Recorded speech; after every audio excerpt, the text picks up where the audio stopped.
Mais uma vez, boa noite, né, irmãos? Boa noite. Que bom estar aqui. Sempre é bom estar aqui com vocês, nos semeadores. Esse ministério está no meu coração. E, como o Silvino falou, eu fui capelão aqui durante um tempo. E era necessário que eu passasse a bola para frente, desse responsabilidade a certas pessoas, né? Esse aqui chegou aqui um dia. Aí, posso contar? Posso. Aí veio com uma palestra dos semeadores, não sei se era segunda, se era dia de quinta, aí chegou, depois da palestra, ele disse, rapaz, que pastorzinho arrogante esse cara, que nunca mais eu volto aqui. Não sei quem foi. Aí foi, achou que eu tinha falado coisa demais e tal, tinha puxado muita orelha, e foi tanto que ele nunca mais saiu daqui, né, Henrique? E aí um dia eu descobri que ele tocava violão. Aí eu disse, aprende aí umas 3 ou 4 músicas pra tu tocar lá nos semeadores, né? Fazer junto e tal. E eu esqueci. Não foi de propósito não, viu? Nesse mesmo dia tinham marcado uma reunião, alguma coisa no mesmo horário, no começo dos semeadores. E aí, logicamente, eu não disse nada a ele, né? Só soube depois, eu disse, até quando foi no dia que eu cheguei, eu disse, e aí, meu irmão, tá pronto? Ele disse, umas 3 ou 4 músicas dá pra tocar aqui, mas tu vai me ajudar, né? Eu disse, vou não. Tem uma reunião, tu se vira aí, começa tocando, vai levando, daqui a pouco eu chego. E tá aqui até hoje, né? E tá aqui até hoje. Tocando, cantando, coordenando vocês aí. E sempre empenhado, dedicado. Glória a Deus, meu irmão, pela tua vida, pela vida de Sandra, essa família que tem. Cadê Sandra? Tá doendo, tá gripada. Acho que ela soube que ia ser hoje, aí não veio, né? Brincadeira, se ela estiver assistindo. Desculpa, irmã. Brincadeira. Mas, irmãos, trazer esse tema, como o Silvino falou, Deus... deixa eu agradecer o meu coralzinho que veio, a turminha do coral que veio cantar aqui. Eles aceitaram o desafio hoje. A gente tem um ensaio de 6 horas. Aí a gente cantou, ficou tão bonitinho. Eu disse, vamos cantar lá nos semeadores? Aí veio 10% só da galera, mas veio, né? O percentual, veio o dízimo. Que bacana. A galera do louvor também que veio me ajudar. E eles estão numa jornada, desde sexta-feira que esse povo me aguenta. Quinta, é? Quinta, do Souza. Eita, pronto. Desde que, tá vendo? Eu pensava que era sexta. Desde quinta. Quinta-feira teve reunião do Souza aqui, Henrique. Aí tocaram comigo na reunião do Souza. Sexta-feira foram tocar numa vigília comigo, lá no Pina. No domingo, eu dei folga no sábado, né? Pelo menos no sábado eu dei folga. Aí no domingo tocaram de novo, e quando é hoje, estão de novo aqui. E ainda estão querendo ensaiar amanhã. Eu disse, não, meu irmão, amanhã é pausa. E eu que cheguei do nada. E tu que chegou do nada, né? Então eles estão ensaiando. Mas tu se garante mesmo. Não faz isso não. Olha só, a nossa abordagem hoje é sobre esse tema, né? Tema desse livro também de Tim Keller, chamado Deuses Falsos. Eu costumo dizer, alguns dizem e usam essa frase, se Tim Keller escrever receita de bolo, você pode comprar que é bom. O que Tim Keller escrever, esse autor é muito bom, gosto muito dele, a forma como ele aborda, como ele aborda os assuntos, a linguagem dele é muito boa, um homem sério, um homem de Deus, e muito bacana. Todo e qualquer escrito de Tim Keller é muito bom, super indico para vocês. Ele traz, nesse livro, Deuses Falsos, as promessas vazias do dinheiro, sexo e poder e a única esperança que realmente importa. E, logicamente, hoje à noite, como de costume aqui nos Semeadores, eu não quero fazer uma palestra, mas eu quero fazer um bate-papo com vocês. Então, a qualquer momento, você pode me interromper, pode perguntar, pode dar sua opinião. A gente está livre aqui, tá bom? É um bate-papo, certo? A gente vai conversar hoje aqui sobre esse tema. E, logicamente, eu não vou falar para vocês que pé de coelho, romã, carranca, não sei o que, isso tudo aí, a gente sabe que isso tudo não vale nada, né? Ou alguém acredita nisso? Quem acredita aí? Paulinho acredita? Paulinho acredita? Aí diz, quem acredita que faz assim. Vamos lá, ninguém acredita nessas coisas, né? Então, beleza. Então a gente sabe, vamos começar definindo aqui uma coisa. O que é idolatria? O que é idolatria? Quem pode me ajudar aí? Adorar outros deuses. Adorar outros deuses. Massa, boa, me ajuda aí, vamos lá. Adorar outros deuses. Opa, ela parece que leu o livro, exatamente. Tim Keller define como sendo idolatria tudo que ocupa o lugar de Deus no nosso coração. Certo? Ou seja, idolatria é a prática de adorar ídolos ou qualquer coisa que não seja Deus. Isso inclui a veneração a imagens, objetos, pessoas que ocupam um lugar central na vida de alguém, substituindo a adoração a Deus. Alguém tem dúvida disso? Não. Agora, qual o objeto da idolatria? Porque é muito fácil para a gente, principalmente nós cristãos, né, e nós que somos cristãos reformados, a gente tem a plena consciência de que imagens a gente não deve adorar, né? O que mais a gente não deve adorar? Time de futebol, boa, gostei. Tem gente, dinheiro, jogo, cantores, olha aí, boa. Artistas, né? O aplicativo Tigrinho, tem esse? Jogo do bicho. Nós também, idolatria, né? Permitam, por favor. Permitam, por favor.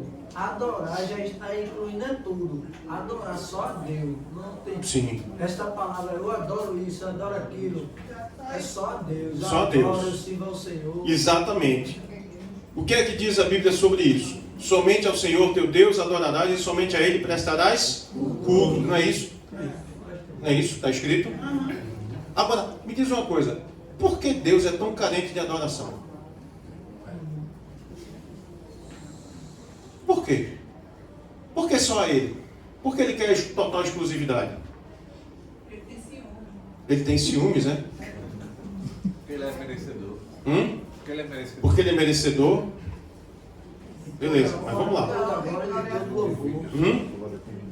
De toda honra, de toda glória e de todo louvor. Ele é digno de toda honra, toda glória, todo louvor. Beleza, mas Ele quer tudo para Ele. É ou não é verdade?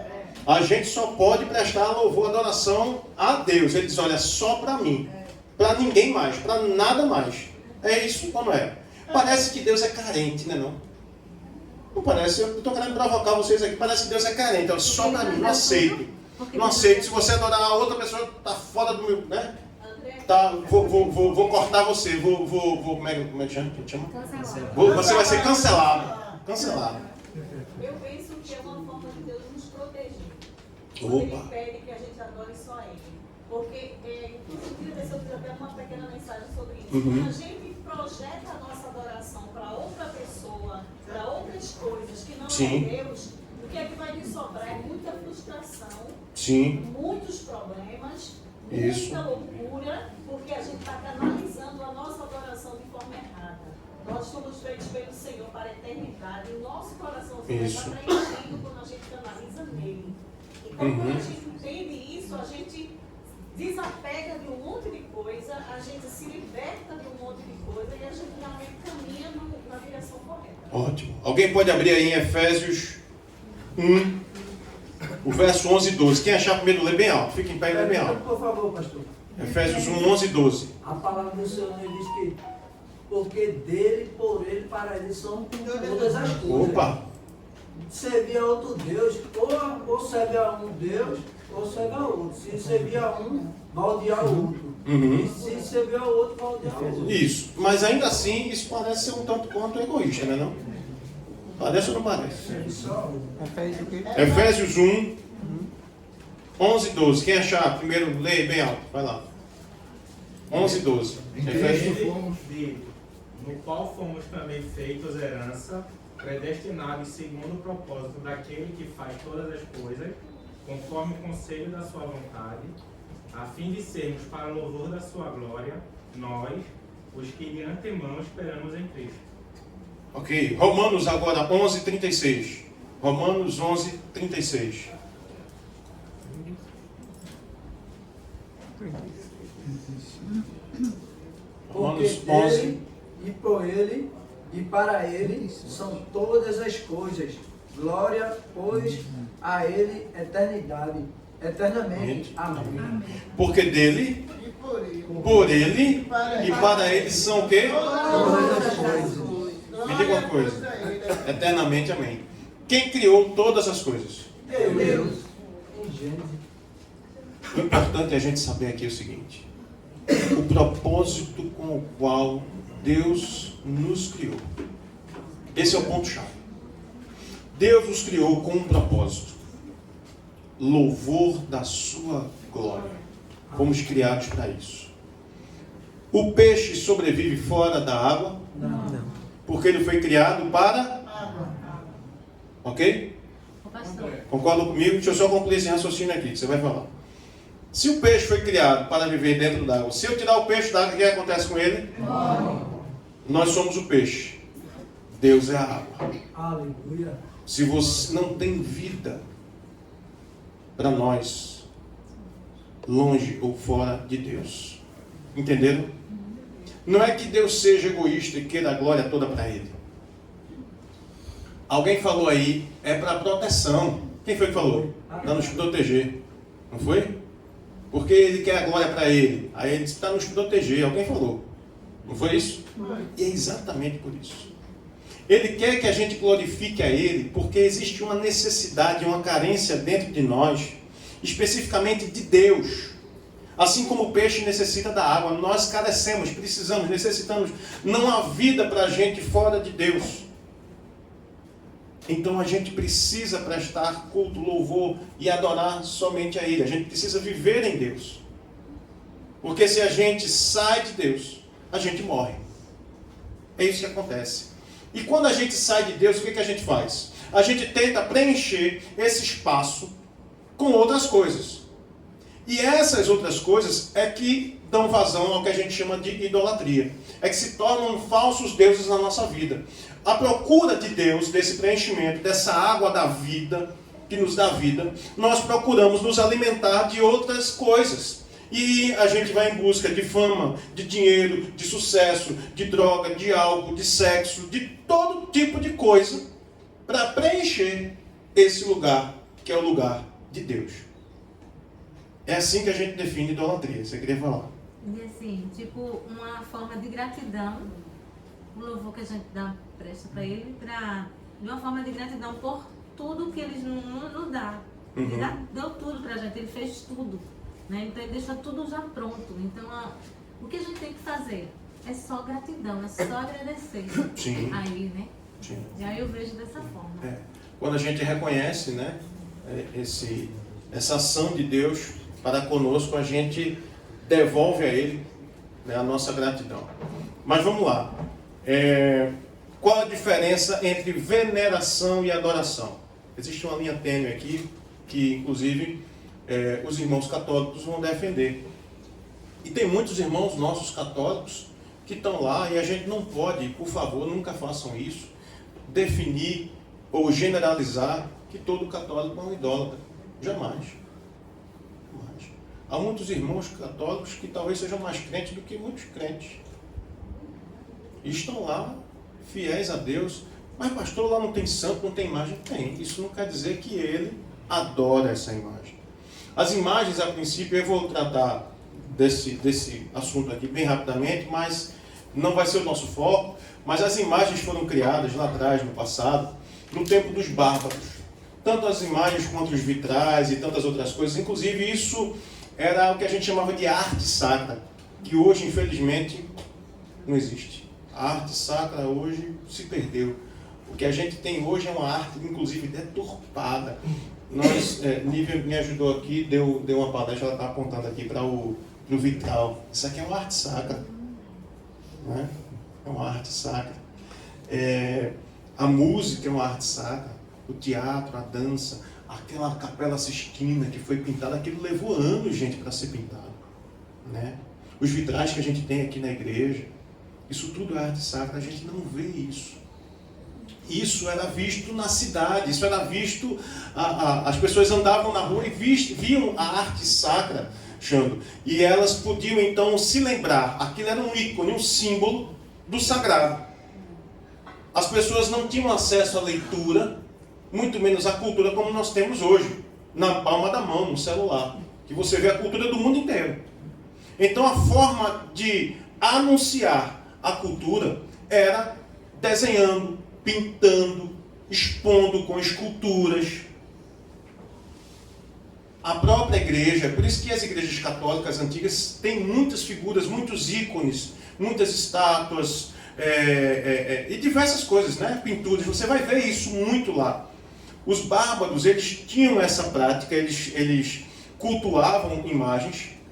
E aí quando eles vêm para a igreja, eles se convertem, eles começam a se identificar com essas estátuas que são criadas na igreja, que não foram feitas para serem adoradas, mas para nos lembrar, são ícones do sagrado, para nos lembrar uma cena, para nos lembrar, por exemplo, as pessoas não tinham acesso à leitura, elas não podiam ler lá que o anjo veio e falou com Maria e disse que ela seria mãe de um menino, ela seria mãe, né, de Jesus, o Filho de Deus e tal. Aí alguém pinta ou faz uma estátua, faz uma imagem dessa cena, e aí alguém conta a história, e aquele que está, vocês entendem isso? Aquele que está visualizando ali, a gente não tinha filme naquela época, gente.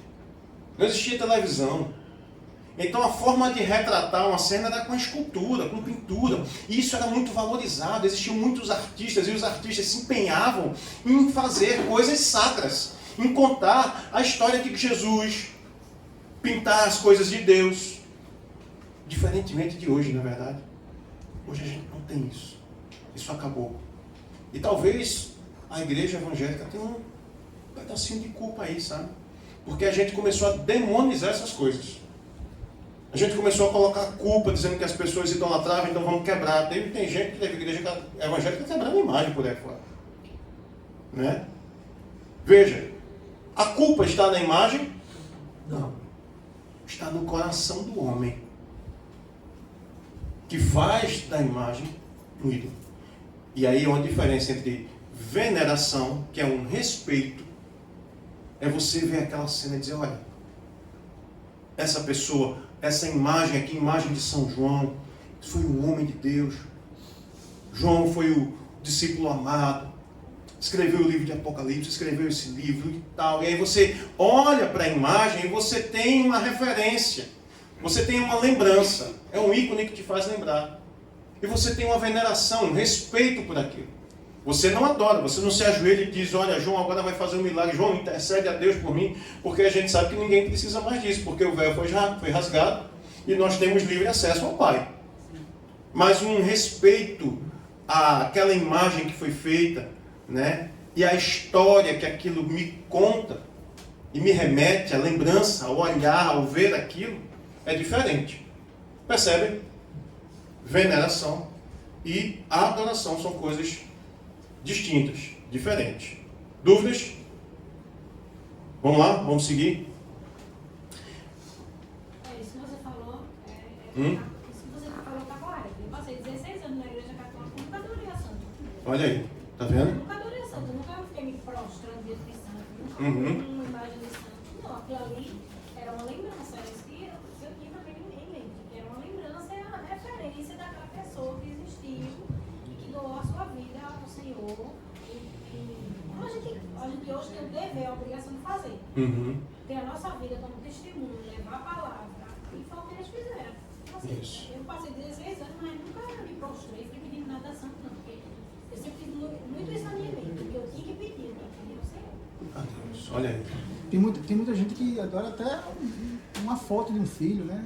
Opa, pronto. Agora você tocou no ponto. E é exatamente esse ponto que a gente vem agora. A gente consegue então identificar o que é idolatria, né? E pode ser qualquer coisa, a gente pode adorar qualquer coisa. Qualquer coisa pode ocupar o lugar de Deus na nossa vida. E a exemplo disso, a gente não confia, digamos, aliás, a gente diz que não confia, por exemplo, no dinheiro. A gente diz que não confia. Mas você tem uma conta para pagar amanhã. E o dinheiro não está na sua conta. Todo mundo fica ansioso e fica aflito. Porque a fatura vai vencer e o dinheiro não está na conta. Não é verdade? todo mundo fica ansioso e fica aflito. E a confiança, nesse caso, está em quem? Na hora que você tem uma coisa para honrar, aquilo depende do dinheiro na sua conta, depende que alguém lhe pague, e você não tem o dinheiro, a sua expectativa está aonde? E recebeu o dinheiro para resolver o problema. Receber o dinheiro para resolver o problema. E geralmente, a gente busca fazer de tudo, todos os nossos recursos humanos, digamos assim, para tentar resolver. Em último caso, a gente diz assim: Senhor, providencia aí, porque eu não tenho. Geralmente é isso. Deus está lá, é o plano B. Deus geralmente é o plano B. E eu estou dando um exemplo. Mas a gente também coloca outros lugares, outras coisas no lugar de Deus. Como, por exemplo, marido, filhos, emprego, ministério da igreja. E como é que eu sei, pastor, se algo está ocupando o lugar de Deus no meu coração? Você vai fazer a seguinte pergunta: se eu perder, tracinho, minha vida acabou. Já ouviram alguém dizer assim: rapaz, se eu perder meu filho, meu Deus, não quero nem pensar, acabou minha vida. Meu filho é a minha vida. Eu morro, prefiro morrer do que perder meu filho. Se eu perder minha esposa, meu Deus do céu. Se eu perder meu marido, se eu perder esse emprego, já era. Eu não sei mais o que fazer com a vida. Eu prefiro morrer. Se eu perder esse emprego, eu morri. Se eu perder esse ministério, se tirarem isso de mim, isso está ocupando o lugar de Deus no seu coração. Outra coisa, outra frase: sem tracinho, eu não vivo. Sem isso eu não vivo. Sem isso aqui eu não vivo. Sem esse emprego, sem essa casa, sem essa pessoa, sem esse ministério, sem esse celular, né? Eu não vivo. Cachorro, gato agora. Cachorro, gato, agora como é que é isso? Sem esse cachorro, sem esse gato, meu Deus, sem isso eu não vivo. Eu não tenho chão, não tenho mais expectativa de nada. Sem isso eu não vivo. Então isso está ocupando o lugar de Deus no seu coração. Você pode tirar hoje, veja, não precisa responder não, mas pense. Vamos lembrar de alguém que viveu isso. Jó. Conhece a história de Jó, não conhece? Jó perdeu tudo. Menos a fé. Ele continua ali. A fé em Deus. Continuou com fé em Deus, mas perdeu tudo. Ali é o grande exemplo de alguém que permaneceu fiel realmente diante das circunstâncias da vida. E você, se você perder tudo, você sobreviveria? E aí, vamos pensar que tudo é tudo mesmo. Tudo é tudo mesmo. Se só lhe resta Deus, vai lhe faltar alguma coisa? Não. É fácil falar, né? Hã? É fácil dizer, não, se eu tenho Deus, eu tenho tudo, beleza. Tu chegar agora, não tem casa, não tem carro para tu ir embora, não tem dinheiro, não tem passagem, não tem amigos para te levar para casa. Aí você começa a refletir e dizer assim: realmente, peraí, deixa eu pensar. Dá para tirar só metade não, senhor? Ou dá para ir tirando parcelado não? Parcela no cartão aí. Né? Se Deus tirar tudo hoje, só sobrar Ele, o que sobrou? É muito fácil a gente dizer sobrou tudo. Mas o nosso coração é uma fábrica de ídolo. A gente é dependente das coisas, a gente é dependente do dinheiro, do carro, da casa, da família, dos amigos. E a gente coloca muitas vezes essas... E a gente, por ser dependente dessas coisas, a gente coloca essas coisas no lugar de Deus. E a gente não vive sem elas. Nós nos tornamos dependentes dessas coisas. Aí vamos lá. Deixa eu contar uma história aqui. A história de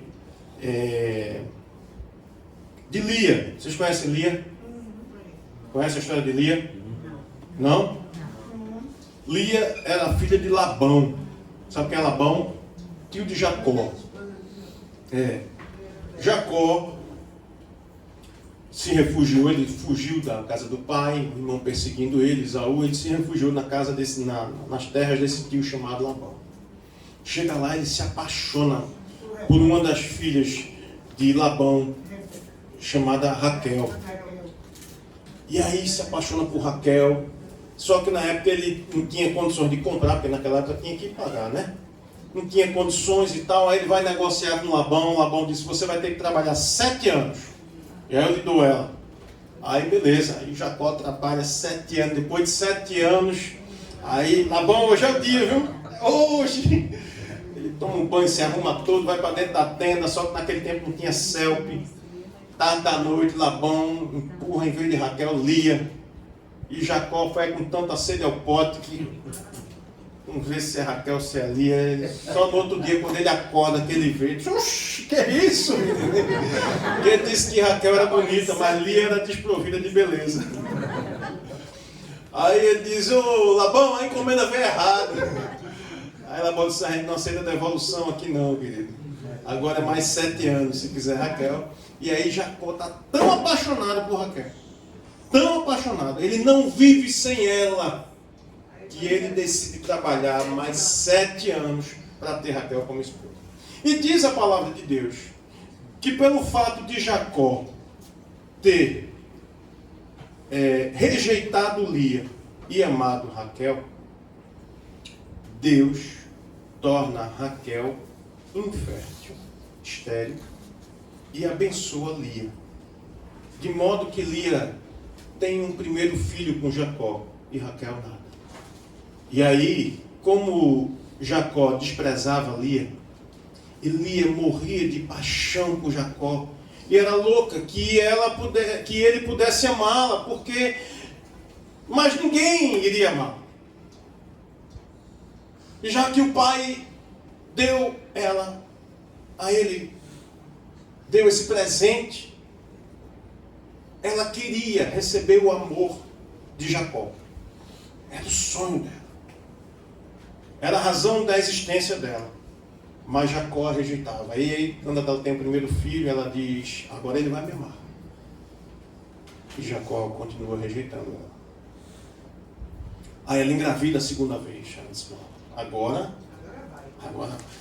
E um menino, e naquela época isso significava muito, porque um filho homem significava força, trabalho, era recurso. Naquela época se vivia da mão de obra, da agricultura, da pecuária. Então, um filho homem significava recurso. E ela tem um segundo filho homem. Jacó, então, dessa vez, rejeita novamente. E ela se entristece, mas engravida uma terceira vez. Mas agora ela diz assim, não, eu não vou mais colocar minha expectativa em Jacó.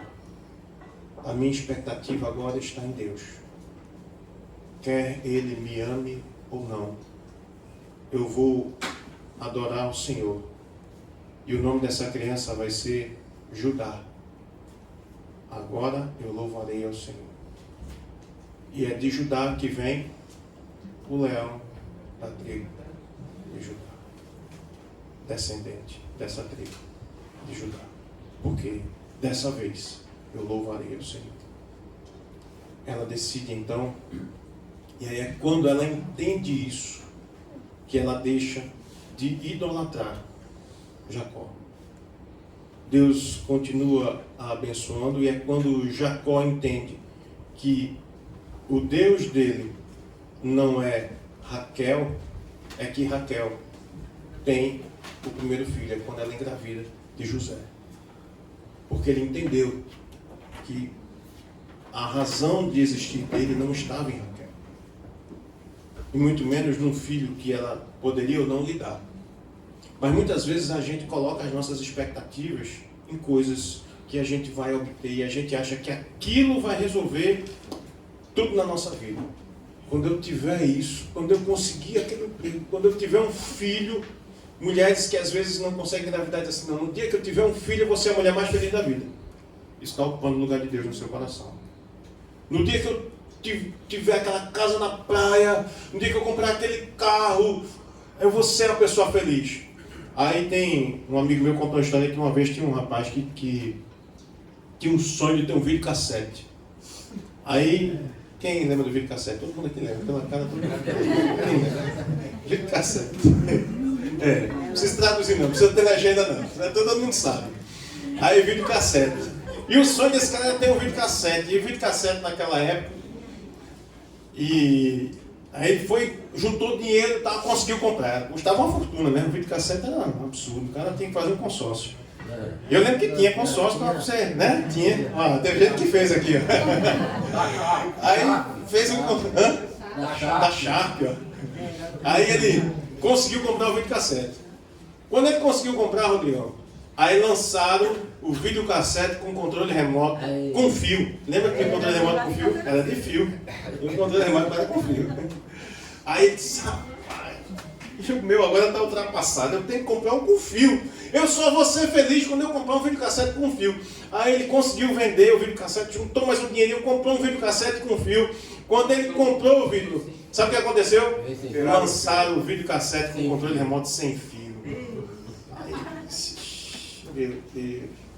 Aí o que aconteceu? Frustração. Aí de novo, ele trabalhou. Aí conseguiu comprar um videocassete com controle sem fio. Aí lançaram o videocassete 4 cabeças, lembra? Era 2 cabeças, lançaram 4 cabeças. Ou seja, meu irmão, ele não conseguia ser feliz enquanto, sabe? Tem gente que é assim, vive a vida assim, não consegue ser feliz, não consegue viver enquanto não conseguir aquilo. Aquilo se torna o objeto da felicidade dele. A razão de existir. Se isso está acontecendo com você, acenda um alerta. Isso é um ídolo na sua vida. Isso é um ídolo. E eu vou fechar aqui para a gente entrar numa discussão aqui, tá? Hoje em dia, quem tem celular aqui? Levanta a mão. Quem tem celular? Quem tem celular? Levanta a mão, levanta a mão, levanta a mão. Levanta a mão. Assuma, como diz o Paulo, assuma. Levanta a mão, beleza. Pode baixar. Vou fazer outra pergunta, certo? Você compraria hoje, qual é o dia hoje? Dia 2 de setembro de 2024. Você compraria hoje um celular para seu uso, sem câmera. Quem compraria um celular sem câmera? Tu compraria? Sem câmera. Sem câmera, para ser seu celular de uso mesmo, sem câmera. Vamos lá. Né? Vamos lá. Sabe por que você não ia comprar um celular sem câmera?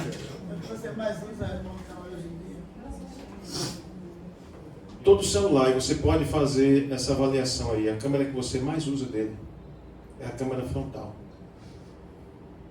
Sabe por quê? A gente adora a nossa própria imagem.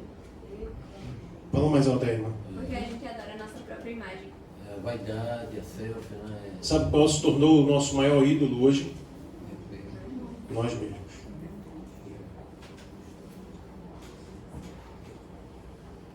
A idolatria do eu. O nosso maior inimigo somos nós mesmos. Nós vivemos buscando uma imagem que nós não temos. Vivemos tentando transparecer uma vida que nós não temos.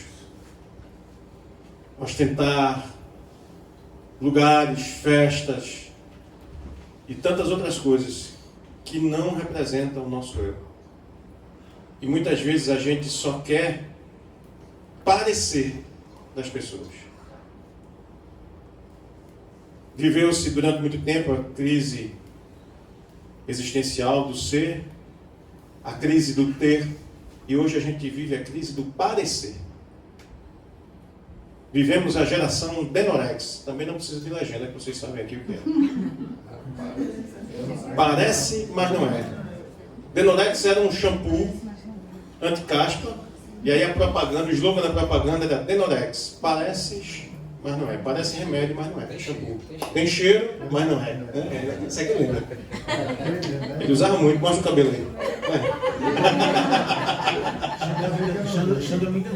Não é?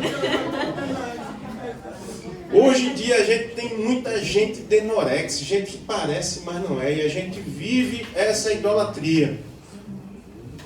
A idolatria do eu, gente. É o nosso maior inimigo. Nós queremos sempre ser melhor que o outro, parecer melhor, ser melhor que o outro. Se você está lá nas redes sociais, alguém postou uma foto, você fala, "Ixi, meu irmão, fulano está em tal lugar, eu vou postar uma foto, mas eu vou procurar um lugar aqui." A gente procura a melhor iluminação, procura o melhor lugar, a melhor pose, a melhor roupa, para parecer. E por isso muita gente morreu, né? Tirando selfie. E sabe o que acontece? Nós passamos a idolatrar nós mesmos. E quando não temos esse reconhecimento das pessoas, frustração, ansiedade, medo. É por isso que os consultórios estão aí, lotados. Porque as pessoas não se aceitam. Elas querem parecer aquilo que elas não são. Concordam? Alguém discorda? O que a gente pode acrescentar a isso? Vamos lá. Só Eu uma quero... coisa, a questão da necessidade de aprovação que foi criada hoje em dia pela questão de cobrança externa. Porque nem sempre você está buscando algo, mas os outros fazem com que você busque. Como é que é? Repete aí, foi a fundo, né? A necessidade de aprovação. Porque, por exemplo, meu sonho é fazer uma faculdade X e o sonho da minha família é que eu faça uma faculdade Y. E você, por necessidade de um respeito, de uma aprovação, você acaba idolatrando uma ideia que nem é sua, que não veio de um propósito de Deus, que não vem de algo que você sabe que você vai poder fazer o bem ao próximo, vem de algo que você precisa ser aceito socialmente, que é uma idolatria que foi criada pela sociedade que está imposta na vida de todo mundo hoje em dia. A gente faz para ser aceito, né? Eu acredito que seja uma falta de identidade. Existe na psicanálise, é bom que a gente aprova os dois lados. Existe na psicanálise um estudo chamado espelhamento. As pessoas tendem a se espelhar e repetir aquele comportamento de outro. Isso é um estudo da psicanálise. Eu acho que o que mais a gente precisa entender e refletir sobre isso que está acontecendo aqui, a quem necessariamente é a nossa obrigação se espelhar, ao invés de estar pensando. O Rodrigão já foi pro finalmente, a gente já pode encerrar. Encerra no final, meu irmão. Já antecipasse. Vai. Esse é o estudo, o espelhamento é exatamente isso. É a ideia que não é sua, que você imaginou que poderia ser, é aquele carro que você nem sabe se tem, mas vem todo mundo tem, está querendo ter também para poder ter essa autoaceitação na sociedade. Eu acho que é isso que se deve se esquecer em todo. Porque a gente tem que se espelhar e buscar, não só para nós mesmos, mas para com o nosso outro, é se assemelhar àquele que não é necessariamente importa. O nosso Jesus Cristo, nosso Senhor e Salvador.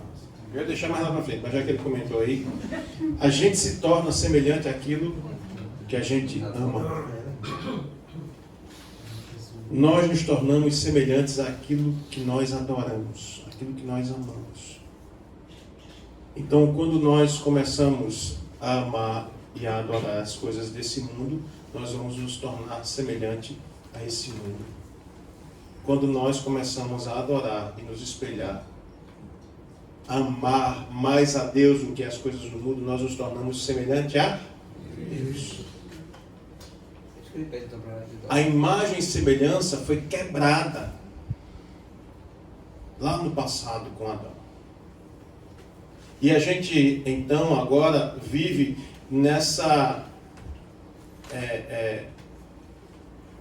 caminhada de reencontro com a nossa imagem e semelhança a Deus. Isso foi quebrado. O homem, a gente olha para o outro hoje e não consegue mais ver a Deus. Era para a gente olhar um para o outro e ver a imagem, e eu estou falando imagem e semelhança, não é físico não, tá, gente? Se bem que tem uns que a gente olha assim, só o Senhor. Mas eu estou falando, é a questão da gente ver Deus no outro, na atitude,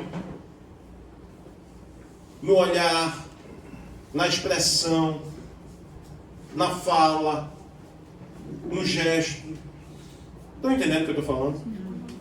Quando a gente começa a olhar para Deus, a gente começa a ficar parecido com Ele. Aí quem olha para a gente vai ver quem? Estão entendendo? E essa é a nossa missão enquanto igreja, viu? Ficar mais parecido com Jesus. É caminhar para a gente se tornar mais semelhante a Ele, cada dia mais. E o mundo veja Cristo em nós. Esse é o nosso desafio. Aí vamos lá. Meu irmão queria falar ali, não foi? Permitam, por favor, pastor. Amém.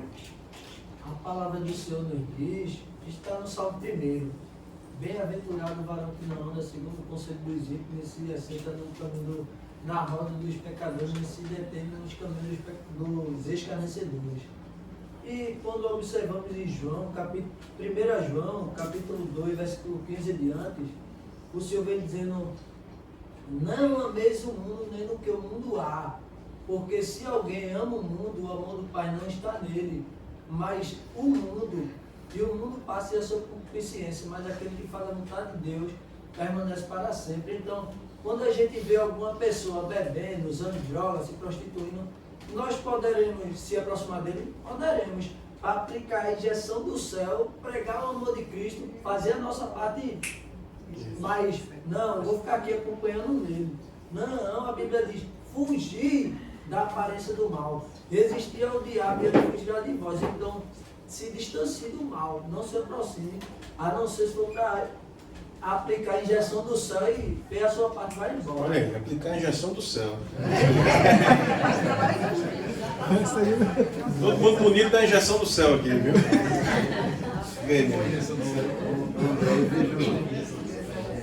Essa questão das pessoas estarem idolatrando assim mesmo, e selfie, e do que fazer, e o vazio, essa satisfação que tem. E eu vejo muito isso por falta de um propósito. O que você vai fazer, mas não só o que você vai fazer, para que você vai fazer, o que é que você quer com aquilo. Sabe? Então você está sempre alimentando a você mesmo. E tu falou aí, André, tu me lembrou uma coisa, que André inventou, e foi André que fez aquelas escadas que ali na Praça da Jaqueira, né, André? Ele participou daquele projeto, daquela academia da cidade que tem ali. Foi o projeto dele, viu? Aquela academia que você dá uma volta ali, sobe aquelas escadas, desce a rampa, não sei o que, papapá. Depois quem quiser umas dicas ali, procura André. E você me lembrou uma coisa também, que hoje em dia está lotado. Eu não sou contra isso, em hipótese alguma. Mas as clínicas de estética estão lotadas e a gente vê praticamente quase toda semana, a gente liga a televisão e vê, morreu um, morreu outro, aplicando produtos, né, em clínicas por aí afora, porque hoje em dia está todo mundo dentista que aplica e veja, não tenho nada contra. Mas tem alguns profissionais que estão fazendo isso de uma forma, né, talvez errada aí e de forma irresponsável, e as pessoas estão querendo de todo jeito ficar bonito, ficar novinho, tirar ruga, tirar isso, tirar aquilo, porque, e eu veja, não sou contra, mas há uma busca desenfreada por isso, pela perfeição, pela estética. As academias estão lotadas e não é para buscar saúde, não, é para buscar uma estética corporal.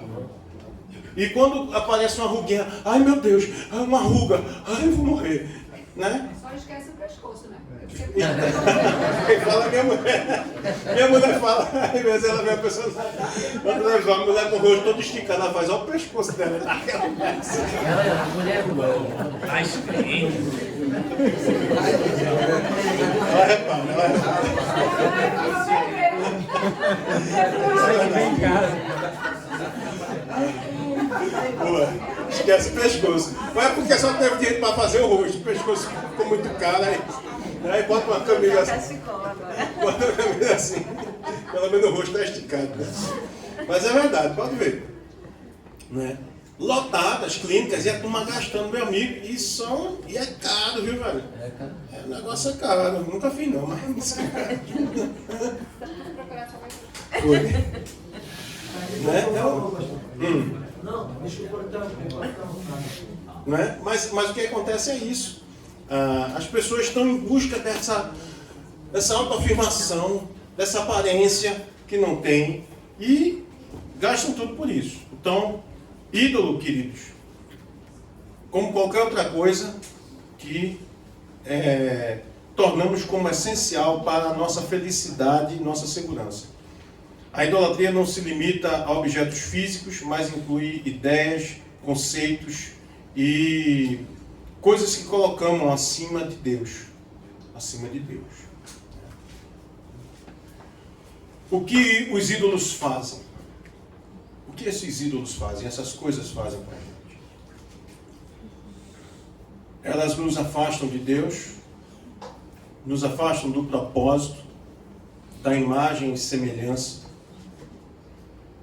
e nos tiram aos poucos.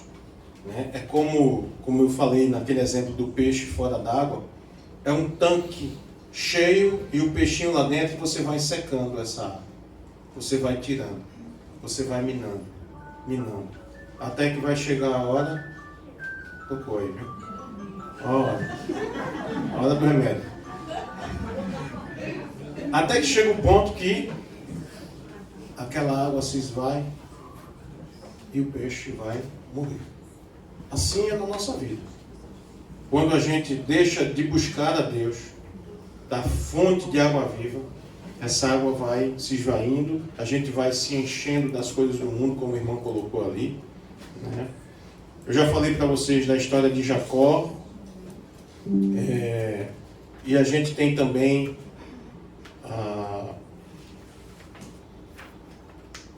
o impacto que isso causa na nossa vida. A idolatria distorce nossos sentimentos e crenças, levando-nos a uma vida de descontentamento. O problema da idolatria é que a gente fica sempre buscando coisas para preencher. E a gente fica ali. Isso geralmente, o vício, por exemplo, né? O vício o vício, qualquer tipo de vício, é uma idolatria. E é por isso que a pessoa acaba cada vez mais se afundando naquilo. Porque a intenção dela é sempre preencher. E nunca está bom. Nunca está bom. Ela vai procurando outras coisas. Né? E aí eu vou a fundo. Por exemplo, mulheres que foram um sentimento de rejeição. Foram rejeitadas pelo pai, por um homem. E aí ela tem a necessidade de ver no homem o pai. E aí ela vai buscar o tempo inteiro esse pai no homem. Se aquele homem não significa o pai dela, ela vai deixar e vai outro homem, até ela encontrar um homem que signifique algo para ela, que traga a satisfação. Só que nenhum homem vai ser o pai dela. Concordam comigo? Só que essa mulher, geralmente, ela se entrega de uma forma, a gente pode até achar que, de uma forma, ela está sendo muito ingênua. Fulana é muito ingênua, ela se entrega para qualquer homem, o homem chega e diz, você é bonita, ela se derrete toda aí. No outro dia, já está dormindo com o cara. Não é? Não tem gente que é assim? Eu estou falando mulheres aqui, mas tem homens assim também, viu? Que tem problemas de afetividade com mãe, com o sexo oposto e procuram na mulher essa satisfação. E é por isso que vivem uma vida promíscua, procurando o tempo inteiro. Porque ficou uma lacuna lá atrás. É o caso daquela mulher samaritana. Muita gente diz que ela era uma mulher promíscua, mas a Bíblia não fala disso. Fala que aquela mulher samaritana, ela já tinha tido 6 maridos, não é isso? 5? 5 maridos. E o atual, o 6º, não era o marido dela. Sabe o que acontece? Ela tinha uma necessidade extrema de encontrar um homem que desse significado para a vida dela. Qual foi o homem que deu significado para a vida dela? É por isso que Jesus vai ao encontro daquela mulher, irmãos, para tirar a idolatria do coração dela. Aquela mulher adorava aqueles homens. E ela buscava encontrar, Silvino, significado num homem que fosse dar valor a ela, que fosse talvez colocar ela no lugar de filha. Talvez fosse essa necessidade de encontrar um pai, de um homem que fosse cuidar. Mas todo homem que se encontrava com ela só queria fazer se aproveitar dela. E aí o primeiro se aproveitou, o segundo, o terceiro, o quarto, o quinto, até que ela encontra um sexto. E aí, vejam, e nenhum desses casaram com ela. Nenhum deles foram fiéis a ela. Até que ela, já frustrada, arruma um sexto, dizendo: não vou nem me casar, porque é o conceito atual hoje. O conceito da mulher samaritana permeia a cabeça da galera hoje. Vou nem casar, porque se for separado, não dá nem trabalho, é mais fácil. É melhor nem casar. Não é isso que a turma diz hoje em dia? É a mentalidade da mulher samaritana. Estão vendo? Que nada é tão novo. A mentalidade idólatra. Vou nem casar, porque se der errado, já separa, né? Não precisa nem ir para cartório nem nada.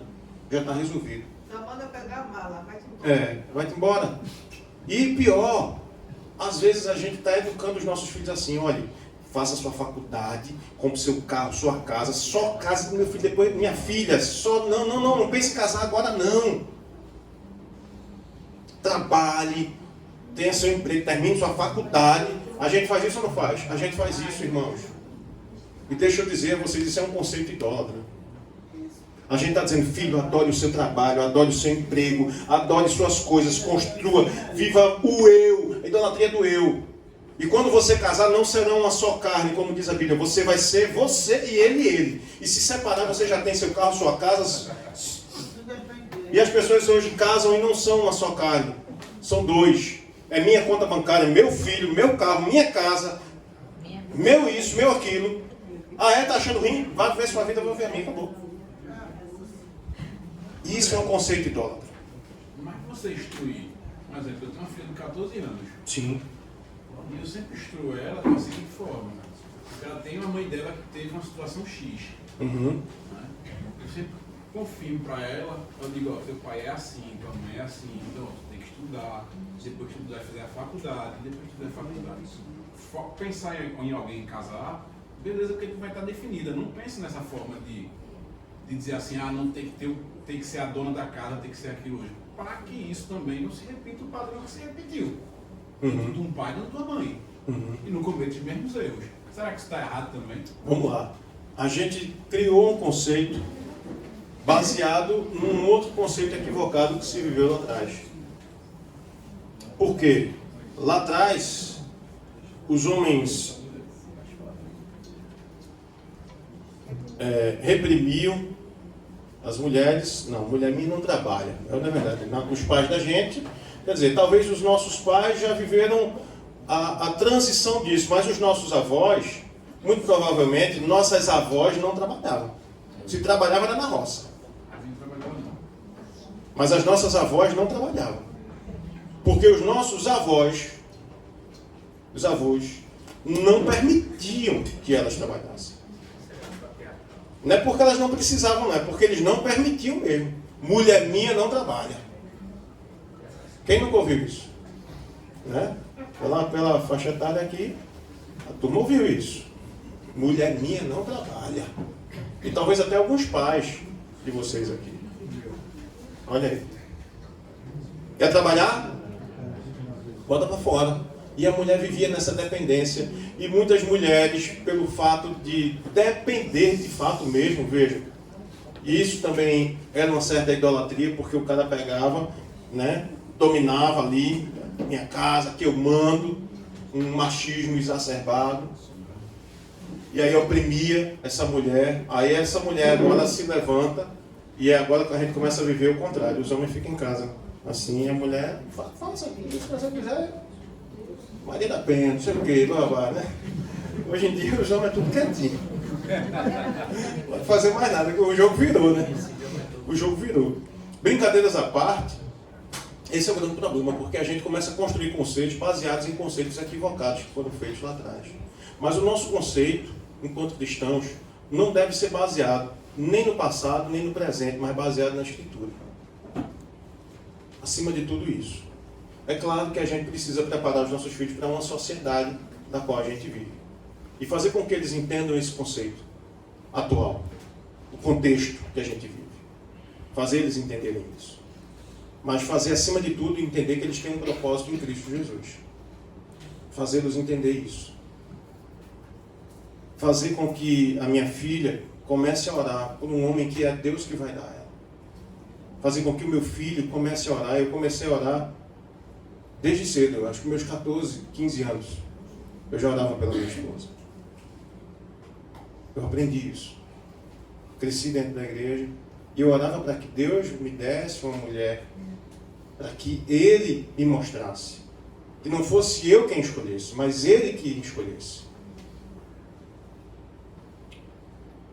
E eu não sei, nunca ouvi isso do meu pai e da minha mãe, mas é nosso papel orar também em favor dos nossos filhos e dizer: Deus, sabe, o judeu tem essa cultura. Ele senta o filho na mesa, senta a filha, olha para o filho e profetiza assim na vida dele: filho, você vai crescer, você vai se tornar um homem de Deus. Você vai ser um homem trabalhador, você vai ser um homem honesto, você vai casar com uma mulher de Deus. Essa mulher vai te abençoar, vai te dar filhos e filhas. Você vai ser um bom pai, um bom marido, você vai amá-la, ela vai te amar, vocês vão crescer, vão ser uma família, um exemplo de família. Ele olha para a filha e diz: filha, você vai ser isso. Profetiza da mesma forma na vida dela. E na maioria das vezes eles crescem e se tornam isso. Primeiro porque a palavra tem poder. Né? E segundo porque ele também busca, não só quando ele diz, mas ele busca dar esse exemplo na família, em casa, para os filhos. E os filhos se tornam isso. Porque o exemplo arrasta. Agora, é claro, a gente precisa abrir os olhos dos nossos filhos com relação ao contexto social que a gente vive. Eles precisam entender isso. Em termos de construção, de vida, de tudo. Não é errado. Mas eles precisam entender e colocar acima de tudo isso o propósito de Deus na vida deles. Entender esse propósito de Deus na vida deles. Ver o exemplo em casa de um pai e de uma mãe que servem, que oram juntos, que estão juntos, que caminham, que têm suas diferenças, mas que resolvem e que buscam em Deus resolver isso. Ela vai seguir esse exemplo, ele vai seguir esse exemplo. É assim que precisa ser. Ele não vai colocar expectativa nela, muito menos ela nele, e se um dia, e com certeza isso vai acontecer, um vai frustrar o outro, porque é natural. Todos nós vamos nos frustrar um dia, com o marido, com a esposa, com o filho, com a filha, porque nós somos humanos, falhos e tendenciosos a frustrar uns aos outros. Essa frustração vai acontecer, mas ele não vai se permitir frustrar, sabe por quê? Porque a expectativa dele não está no outro, mas está em Deus. Ele não idolatra ninguém. Ele sabe em quem ele crê. Sabe quem é que preenche o vazio existencial da vida dele. Sabe quem é a razão do existir, a felicidade dele, onde é que ele encontra. Ele não vai encontrar em outra pessoa. Esse é um outro problema que a gente tem na nossa sociedade, que as pessoas casam para ser feliz. Aí ele não está me fazendo feliz, tchau, descarta. E a gente vive, né, a sociedade descartável. Esse é o grande problema. Não serve, descarta. Não serve, descarta. Ô pastor André, desculpa interromper. Hoje em dia, os casamentos já não usam mais nem aquele regime. Comunhão de bens, separação de bens, comunhão parcial de bens. Hoje é feito o pacto nupcial, que é um contrato, aquilo pertence a você, aquilo jamais vai pertencer a você, só pertence a mim. Aí faz esse pacto já prevendo o fim da relação. Aí vão para a igreja, que é um sacramento, se casar. Pois é. Fica essa ambiguidade. Pois é. Hoje isso acontece até em namoros. Também tem contrato de namoro.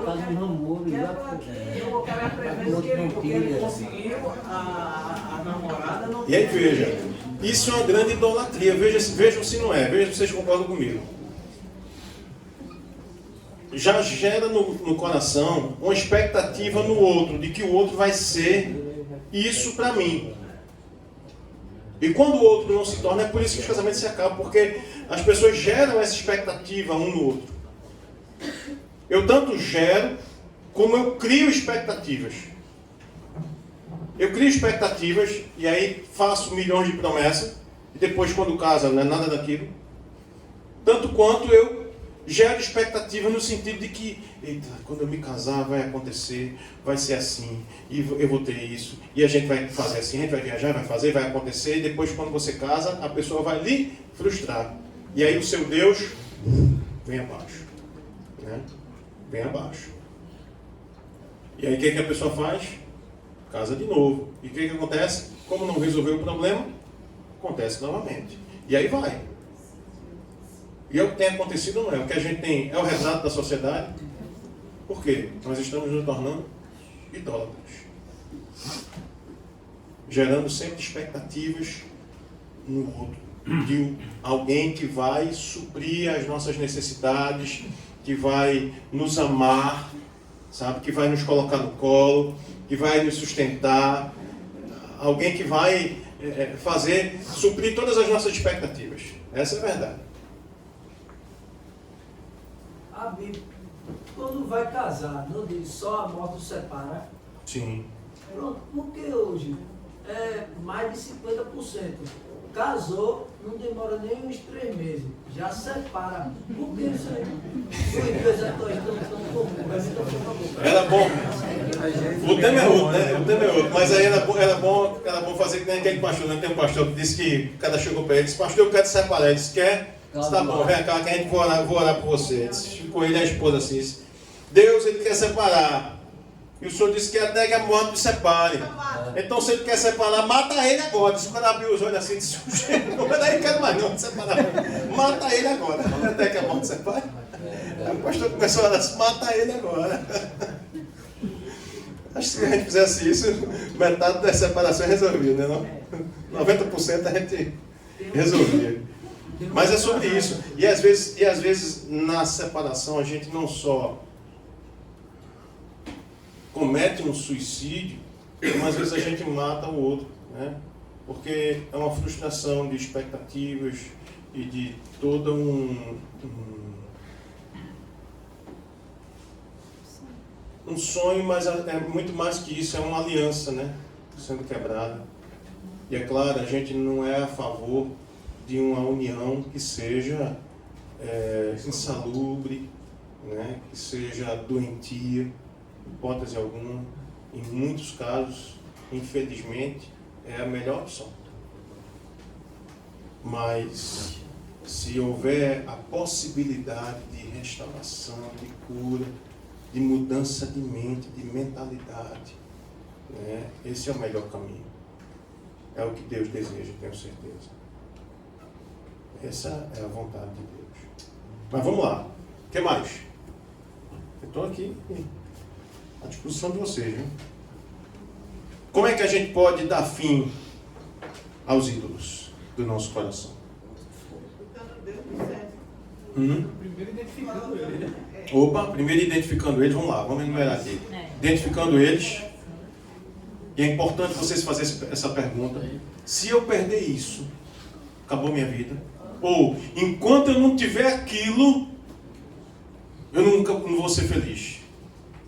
Né? A gente às vezes fica assim, enquanto eu não tiver aquilo, eu não vou ser feliz. Enquanto eu não comprar aquela casa, eu não vou ser feliz. Esse é o mal daquele filho lá de Davi, esqueci o nome dele agora. Mas é aquele filho de Davi que se apaixona pela irmã. Vocês conhecem a história? Né? Um dos filhos de Davi se apaixona por uma irmã. E aí ele começa a desejar essa irmã. Ele começa a desejar Tamar. Tamar é muito bonita, ele começa a desejar. Ele põe na cabeça dele que se ele não vai ser feliz enquanto ele não possuir Tamar. E ele fica louco por isso. Aí ele inventa, veja, aqui ponto chega a mentalidade humana. Ele inventa que está doente, Silvino. Fica na cama, ai meu Deus, vou morrer. Aí manda chamar a Tamar. Chama a Tamar. Só ela para cuidar de mim e tal. Aí a irmã vem na maior inocência do mundo. Aí manda sair todo mundo, fecha a porta e estupra a irmã. E diz a Bíblia, eu gosto da Bíblia porque a Bíblia fala tudo, não esconde nada.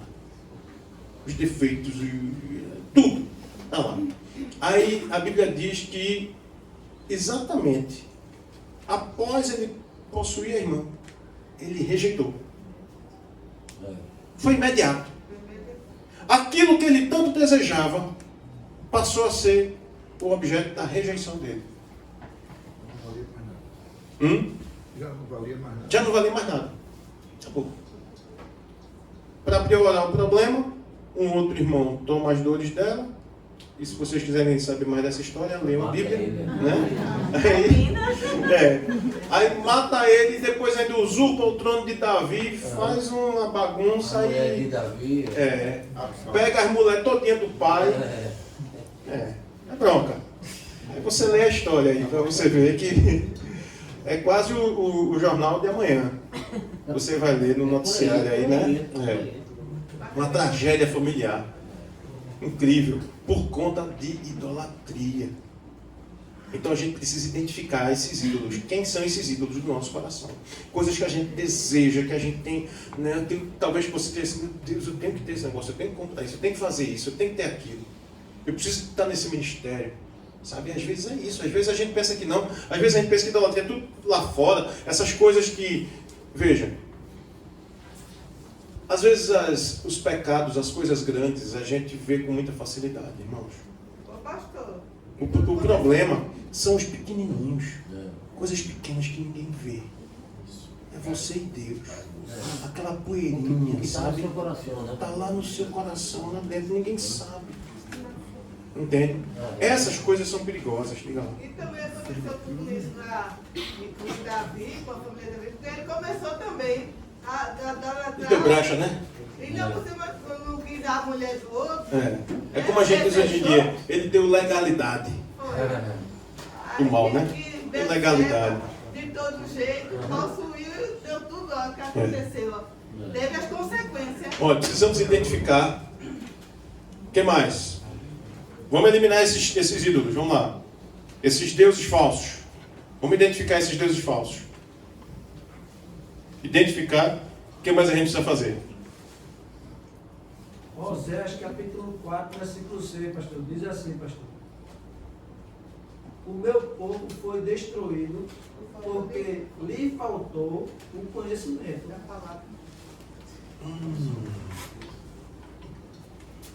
Vocês entenderam? Como é que a gente identifica esses ídolos? Se a gente apagar a luz ali agora. Apaga a luz aí, irmão, para ver o negócio. Apaga a luz aí, apaga a luz aí. Vai fazer um teste aqui. Apaga tudo aí, apaga aí. Pronto. Apaga aí. Se eu perguntar onde é que está a Silvina, vocês sabem. Mas onde é que está a irmã Carminha? Alguém sabe onde é que está a irmã Carminha? Carminha não fala não. Cala. Alguém sabe onde está? Não. Por quê? Agora acende a luz aí. Glória a Deus. Sabe o que acontece? Lâmpada para os meus pés. É a tua palavra. E luz para o meu. Você só vai enxergar esses ídolos se você estiver na luz. Nós mesmos somos incapazes de enxergá-los. Somos tão dependentes e tão limitados às vezes a essas coisas, que às vezes a gente está fazendo o nosso filho de um ídolo, o nosso marido, a esposa, o ministério, coisas assim que a gente acha, eu não posso faltar uma segunda-feira lá no semeador. Meu Deus, o mundo se acaba, mas eu não posso deixar de vir, porque eu tenho que estar nos semeadores. Eu me comprometi com o Silvino, semeadores é a minha vida, sabe? E você não se apercebe disso. Você tem que estar aqui toda segunda-feira, sabe? E às vezes teu marido está precisando de você em casa, tua filha está precisando de você, alguém está precisando de você na segunda, mas não, segunda-feira é o dia do semeador. Eu não posso, você não entende. É o meu compromisso, meu ministério, meu compromisso com Deus, e botar até a culpa em Deus. E não assumir esse compromisso com Deus, não posso faltar. E talvez isso esteja se tornando um ídolo na sua vida. Porque você está negligenciando talvez a tua família, teu marido, teu trabalho, não sei. por conta de um ministério na igreja. E você precisa colocar luz sobre esse assunto. E isso é tão sutil. Tão sutil, não é? Porque eu... Porque é lícito, olha lá. Porque é lícito. É lícito. É até bonito dizer, rapaz, eu dou minha vida pela minha esposa. Dou minha esposa, tudo. Peraí, para tudo. Pelo meu marido, pelo meu filho. Filho, principalmente. Tem gente que mata e morre pelo filho que... Eu consigo, eu Não é? descobri que eu fazia, eu colocava as minhas filhas acima do Senhor. Olha aí. Não é? Assim, Então... eu amava o Senhor, mas as minhas filhas... Por quê? Porque é lícito, é bonito até você dizer, minha filha, eu amo e tal. E a gente olha assim e faz, nossa, quanta dedicação. Olha como ela se importa pelos filhos, né, e tal. E eu não estou dizendo que você não tem que se importar, gente. Mas é uma linha muito tênue entre isso ocupar o lugar de Deus no seu coração. Está entendendo? E a gente só vai enxergar se tiver luz. E como é que a gente vai ter luz? Lendo a palavra. Orando. Buscando. Se aproximando da luz, gente. Lendo a palavra. É vida devocional, é oração, é devoção, é buscar ao Eterno. A gente precisa buscar essa luz, se aproximar dela. Cada vez que você vai ficando mais perto da luz, você vai conseguir enxergar mais. Quanto mais luz, mais você enxerga, mais você vai vendo. E a gente precisa jogar essa luz para dentro da gente. Eu penso que Paulo, quando ele ficou cego, era para poder olhar a escuridão e conseguir enxergar o que tinha dentro dele. Que ele não conseguia enxergar antes. Ele só via do lado de fora. Aí Deus olha, fecha o olho, olha para dentro. Olha as trevas. Você está perseguindo cristãos em meu nome. Quando foi que eu disse a tu para perseguir cristão? Em meu nome? Não, não. Você está fazendo errado, Paulo. Você é para se tornar um deles e não para persegui-los. É por isso que ele se torna um cristão. Né? Fala, Mário. André, eu não deixei meu TikTok de uma pastora chamada Sandra Alves. Me impactou muito esse testemunho dela. Ela disse que teve um casamento de 35 anos. E aí o marido deixou ela por uma amiga. E ela entrou assim numa depressão profunda. Ela botou uma corda no quintal de casa para se enforcar. E ela sofreu muitíssimo com essa cultura. E uma pessoa que Deus colocou no caminho dela, uma irmã da igreja, que dizia, não, e pediu ela do suicídio. Ela tentou algumas vezes, mas essa irmã foi usada por Deus e ela não praticou o suicídio. E aí, nesse período da separação, ela passou 3 anos orando dia e noite para esse marido voltar para casa. E ela pedia que queria que o Senhor trouxesse. E ela chegou a dizer assim, Senhor, traz ele de todo jeito. Aí, nesse período, ela foi conhecer uma outra pastora da igreja. E ela foi fazer uma visita na casa dessa pastora. Quando chegou lá, disse que tinha um homem em cima de uma cama, um homem cheio de aparelho, cheio de coisa, todo entubado, assim, um monte de coisa. E ela disse assim, e essa irmã era bem bonita, ela era uma pastora bem empoderada, assim, linda, tudo arrumada. E olhou aquele homem em cima da cama e disse, quem é? Esse é meu marido. Ela disse, foi. Aí ela contou a história, né? Porque a gente se separou e eu pedi a Deus que trouxesse ele de todo jeito. Aí Deus trouxe ele assim. E agora eu estou cuidando dele. Aí foi quando ela caiu a ficha para ela, ela disse, não sei o que.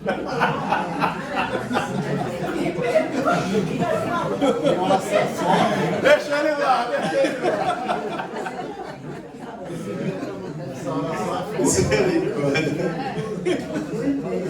Larga ele de todo jeito. Aí uma lapada, volta. Já foi dito aqui no início, palavras têm poder. É. Pois é, meus irmãos. Então, a gente precisa estar junto da luz, irmãos. Nesse livro, Tim Keller nos encoraja a buscarmos a verdadeira satisfação em Deus. Quando a gente... E olha, termino com isso aqui. Não é natural nosso, por conta da nossa carne, do pecado que habita na gente. Não é natural você... Quer dizer, para mim não é natural. Eu sei que vocês frequentam os semeadores aqui, é uma turma diferenciada, né, Silvio? Eu sei que vocês, quando acordam de manhã, vocês acordam assim, e faz, nossa, que vontade de ler a Bíblia. Aí você vai lá e pega a Bíblia, começa a ler, e começa a louvar a Deus, e faz, que vontade de orar. Aí você se ajoelha e começa a orar. Eu sei que vocês fazem isso de manhã, todo dia. Mas para mim não é natural. Para mim não é. Então, a gente precisa se esforçar para fazer isso. Tem que haver um esforço. Tem que haver uma busca. Tem que ser intencional, irmãos. Tem que botar o despertador do relógio para tocar e dizer, hora do devocional, hora de se ajoelhar e orar, hora de fazer isso. Porque, naturalmente, a gente não faz. Mas se a gente ficar fazendo todos os dias, se torna natural. Aí, quando a gente começa a fazer isso, se torna um hábito, se torna natural e começa a se tornar prazeroso. Eu ficava olhando, às vezes, alguém dizendo, gente chegava na frente da igreja e dizendo, porque hoje eu orei, fiz meu devocional, não sei o que, foi muito bom. E ficava dizendo, meu Deus do céu, como é que essa pessoa consegue? Porque, meu irmão, eu me esforço tanto. E às vezes, quando eu estou lendo, os olhos começam a fechar assim. Não é? É outra verdade. Parece que o sono só vem na hora que a gente quer ler a Bíblia. Na hora que a gente começa a orar, começa a pensar num monte de coisa. Aí você começa, Senhor, queria agradecer pelo... Eita, tem aquela conta para pagar. Estava orando, revolta, né? Senhor, olha, não sei o quê, né? Quem tem TDAH, ela leva isso à 10ª potência, né? Aí o telefone, você está aqui, aí chega uma mensagem, eita, estou esperando a mensagem de fulano. Aí você começa a olhar, pronto, já foi-se embora da oração. Né? Foi-se embora da oração. Então tem que ter um esforço do nosso coração. Tem que ter isso para a gente arrancar esses ídolos, sabe? Isso é diário, gente. A gente precisa se esforçar, precisa se dedicar a fazer isso, até que isso se torne um hábito. E quando se torna um hábito, aí é incrível. Porque a gente fica, entre aspas, dependente de Deus, dependente dessa graça, assim, sabe? E a gente não consegue mais deixar. A gente não consegue mais se afastar. A gente sabe que sem Ele a gente não vive. A gente sabe que Ele é o nosso objeto da adoração. E aí, quanto mais água nesse aquário, mais a gente nada. Sabe? Um peixe livre ali, de forma abundante. É por isso que Ele diz que veio da vida e vida em abundância. Essa vida que Ele quer dar pra gente. Para isso a gente precisa... Meu irmão vai cortar aqui. Vai, fala. Por favor, pastor. Sobre o peixe e a água que o Senhor tem falado desde o início, louvado seja Deus, que Deus tem me usado desde o início. O salmista se expressando no Salmo 42, verso 2, se não sabe a memória, ele diz, é o 4. Ele diz, a minha alma tem sede de Deus. Então, o Senhor, Ele é tudo, Ele é água. E até na nossa vida física mesmo, se a gente ficar sem água, a gente não vive. Então, somos como peixe mesmo. Olha aí. Deus seja louvado. Concluindo, não obstante, o símbolo do cristianismo é um peixe. Vai, meu irmão. Glória a Deus. Deus abençoe, irmãos. Amém. Amém, pastor.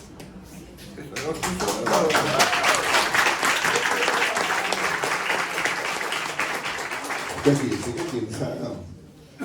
Amém, queridos. Eu adorei e gostei muito quando o pastor André falou lá da passagem da mulher samaritana, né? Porque naquela passagem Jesus também fala algo muito interessante. Ele diz que quem beber da minha água jamais voltará a sentir sede. É bem assim, quando a gente se alimenta de ídolos, a gente é como se estivesse no nosso normal, tomando água e sempre voltando a sentir sede, tomando água.